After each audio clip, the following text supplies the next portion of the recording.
Existem muitos mitos e somente a Torá que é do chá pode revelar quais são verdade e quais não são. Venha comigo toda terça-feira, possivelmente, no nosso canal, a gente vai falar sobre um tema diferente dentro desse lindo tema nosso. Hoje vamos falar sobre um monstro, uma criatura terrível, uma criatura que destruía barcos e pertence a esse lindo oceano azul. É isso mesmo, vamos falar de uma criatura que foi protagonizada em nada mais nada menos do que o filme Piratas do Caribe, principalmente 2, A Maldição de Davy Jones, se eu não me engano, se não me falha a memória. É ele mesmo, o Kraken. Vamos lá, gente, vamos falar sobre essa criatura. É um ser que vamos considerar como mitológico, obviamente antes do Piratas do Caribe. Eu acho que foi no Piratas do Caribe que eu tive a primeira introdução a esse ser marítimo, mas a verdade é que em minhas pesquisas, como sempre, a gente vai começar falando da parte laica sobre esse ser e... Só interessante pasmem, falar, sim. Rafa, que você voltou em Tchuvá, então esses filmes... Ah, sim! Não, para o pessoal, né, já entendeu pelo meu linguajar aí que eu voltei em Tchuvá, né, tipo, meu período aí que eu não era religioso, o Baruch Hashem é o que a gente voltou em Tchuvá. E o que é interessante é que eu fiz a pesquisa, obviamente. É isso aí, cara, a Oravitz é que faz pesquisa também. A gente fez pesquisa sobre toda essa história laica do Kraken e eu achei muita coisa interessante. Eu achei que, de fato, existe toda uma história, existem relatos e tudo, que é o que nós vamos falar antes de realmente descobrir se tem ou não pela Torá uma prova de que existe essa criatura monstruosa. E mais, o que é o raio dessa criatura? De fato, é uma lula gigante, ele é um polvo gigante, ele é enfim, qual é o tamanho, qual é a dimensão de tamanho desse ser? Então vamos lá. Primeiro que durante muitos séculos, né, pescadores, principalmente da região da Noruega, Groenlândia, eles relatavam que existia um monstro no mar, no qual ele conseguia andar, conseguia nadar numa velocidade impressionante. Olha que pesado. E ele, sem que as pessoas percebessem, sem que o navio percebesse, esse monstro ele ficava assim, tipo, debaixo da navegação. E em questão de segundos ele destruía a navegação. Em questão de um piscar de olhos, ele podia desmembrar uma pessoa. O pessoal ficava com muito medo. E ele ainda falava uma coisa. Vejam, existe um sinal. Se você está pescando e você pesca muitos peixes de uma vez só, cuidado. Quer dizer que este ser monstruoso tá embaixo de você, só esperando para dar o bote. Que medo. Então, tem, né, para os nórdicos, olha que interessante, para os nórdicos, essa criatura, ela tinha um tamanho de uma ilha. Não somente ele tinha o tamanho de uma ilha, ela se aparentava com uma ilha, quando ela estava parada, e de repente, quando ela se movia, as pessoas que talvez estavam ali habitando durante anos, morriam afogadas. Olha isso. Os nórdicos falavam isso. E tem provas. Mas ficava o quê? Em cima da água? Ele ficava ali, como se fosse, tipo, dormindo. E, Rabanito, bota a foto aqui. Eu tenho uma foto interessante, tá? Um desenho, na verdade, né? Que tem realmente ele aqui, tá lá, um polvo, assim, né? Tipo, a parte de cima dele tá como se fosse uma ilha pequena. E ele tá embaixo, gigante, com uns tentáculos enormes ali. E se a pessoa realmente fizesse alguma coisa ali naquela ilha, sabe? Ou se ele despertasse, bicho, ele se movia, coitado da pessoa que tava naquele momento ali, não sei, entendeu? O cara fala assim, quer saber, mulher, que saco essa vida, eu preferia estar morto. E de repente, não tem morto. Não, era brincadeira, Judite. Pô, morreu e tal, já foi, né? Isso aí acabou a vida da pessoa, porque isso aí é Shalom Bait, galera. Shalom Bait a gente também introduz também no nosso negócio de mitos. Então, olha só, tem um livro chamado História Natural da Noruega, no ano de 1755, um naturalista chamado Erik von Topidan. Difícil, né? Mas é isso, é o nome dele, a gente não critica, a gente não tem aqui nada contra nomes estranhos. Erik von Topidan, ele fala que o Kraken tem o tamanho de uma pequena ilha. E que, de fato, ele, na maioria do tempo, ele fica... como é que fala isso? Ele fica dormindo. E, portanto, todo mundo acredita que é uma ilha. E, inclusive, a pele dele tem uma crosta mesmo, grossa, que se assemelha ao de uma terra, areia mesmo, terra normal. E, portanto, ninguém faz nem ideia de, na verdade, é um bichão enorme, gigante, que está bem abaixo das pessoas. Na verdade, você só vendo na cabeça do bicho, você não faz a mínima ideia. Já no ano de 1857, o naturalista Gepetus Steenstrup, Gepeto, do Pinóquio. quase. Não é. Ele, vou ler, né? É que o Gepeto do Pinóquio é Gepeto, né? É italiana, gente. Eu estudei italiano durante muitos anos da minha vida, por isso eu tenho esse sotaque que todo mundo fala que eu sou italiano, eu não sou, eu somente estudei o sotaque. Então é Gepetus, não Gepeto, tá? Gepetus Steenstrup, tem que falar dessa maneira para dar mais ênfase. Ele encontrou um bico imenso de uma lula. Ele, né, teve no relato dele, encontrou esse bico imenso de uma lula que tinha cerca de 8 centímetros de diâmetro. E ele ficou impressionado, porque geralmente o bico de uma lula é muito menor do que isso. E esse bico né, o bico da lula geralmente ele serve exatamente para sugar né, a vítima, o animal que ele está comendo e tal, e destroçar dentro dele.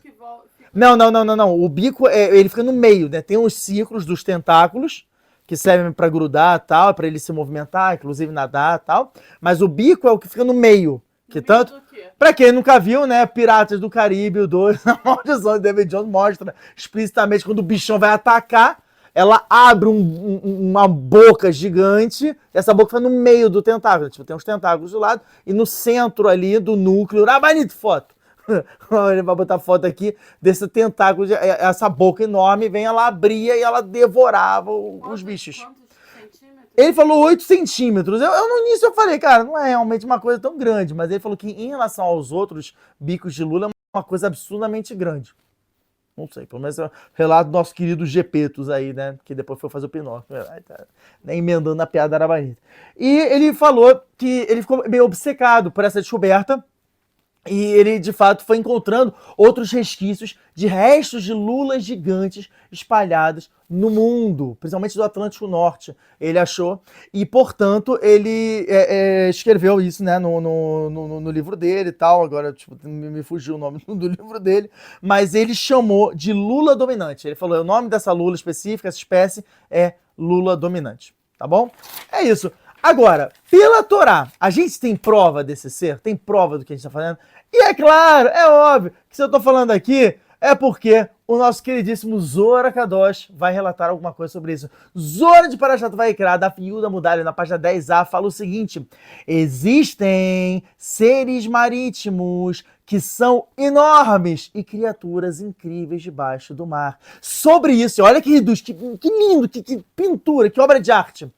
Sobre isso foi o que David Ameller falou no Teilim 104, no Passuco 25, onde ele fala o seguinte: Ze hayam agadol verachav yadayim sham remes ve'en chayot ktanot im agdolot. Ou seja, que este é o mar grande, e dentro desse mar grande e vasto, de mãos vastas, existem ali vários tipos de seres. Em mispara, desculpa, ele falou, e não há, tipo, final de números de criaturas, sejam pequenas quanto grandes. E lá, inclusive, podem, ele fala, ó, Veshamoniot, e lá tem embarcações, e a Lehu Leviatan, e que tem o Leviatan que vem, né, e ele mexe com elas e tudo.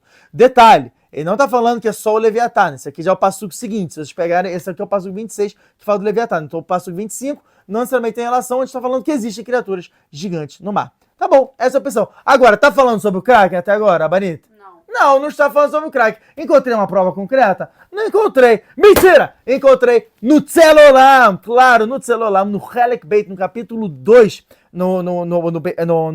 capítulo 2, no Siman, no Shara Yud, na parte 10, no tópico 10, ele fala o seguinte na continuação. Olha só que bomba que ele fala.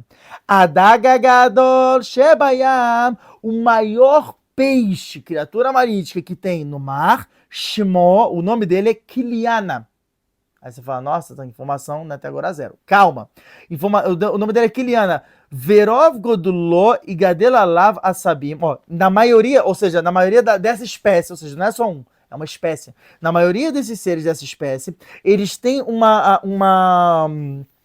corpo deles se assemelha a um chão carca. Atire Igdola, até que pareça o quê? Uma ilha grande. Vear Gadol, com uma montanha ainda. Olha isso. Ulefamim isberu yordeia, bedatam lemtim sham. E às vezes tem certos navegantes, pessoas que vão para o mar, que pessoas assim, navegadores, tipo mergulhador, tal, não sei o quê. Eu vou mergulhar nessa ilha, não sei o quê. De repente, quando vê, tem um olho gigante. Tem um tentáculo gigante. Quer dizer, tem o resto do bicho ali dentro, cara. Que loucura falar isso. Que de Melaé, maré fé, porque parece até uma montanha grande. Eles não imaginam o que tem ali embaixo. Veosim Sham Kotzorka. Elas fazem todas as necessidades. Constrói uma casa, uma coisa bonita, tal, não sei o quê. Enfim, tem que construir toda uma vida. E olha só, em cima do bichão. O Mevashlim, Meachalim, e começam lá, né?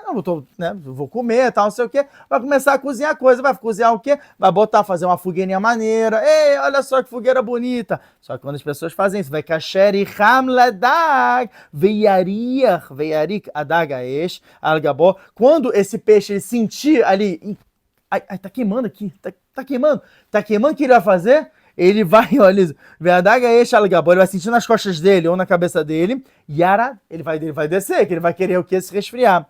Veisca adateum rabai, ele vai descer o que? Até as profundezas do mar. A gente sabe que a gente tem noção, acho que, sei lá, 5% de toda essa grandeza do oceano, de quanto a gente não conhece quase nada das criaturas marítimas. Então ele fala, ele vai até o abismo do mar, vitbiu kolachonim alav, todo mundo que está ali, os habitantes, vão ser afogados. Ou seja, temos uma prova clara e muito interessante, que dessa vez quem acertou o quê? Foram os nórdicos. Os nórdicos acertaram Bidiuk, exatamente falando o quê? Falando que é uma criatura que se assemelha a uma ilha ainda. E que, de fato, sim, existe essa criatura, ela está somente dormindo e ainda conseguimos encontrar. E como sempre, como a gente termina falando, quando é que nós vamos ter essa oportunidade de ter o nosso encontro com o Kraken nós mesmos? Bezerra está achando que não temos nunca, mas se a gente tiver, vai ser o que? Provavelmente em Gog Magog, onde será tudo revelado, época de Mashiach e a mais.